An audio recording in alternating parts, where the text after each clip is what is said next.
মদ শুধু নেশা নয়, এর পেছনে লুকিয়ে আছে হাজার বছরের রহস্যময় ইতিহাস।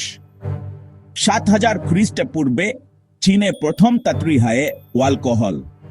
মধ্যযুগে ইউরোপে খ্রিস্টান মঙ্করা এটাকে বলতো হিসবুরের পানীয়া।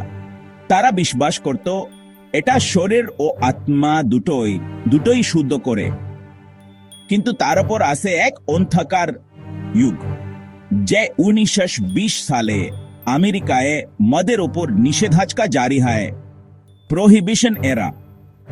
আর সেই নিষেধাজ্ঞা থেকে জন্ম নেয় ভয়ঙ্কর এক জগৎ, অবাধ মদের ব্যবসা, গোপন বার আর গ্যাংস্টার আল কাপন এই ব্যবসা থেকে কামায় কোটি কোটি টাকা।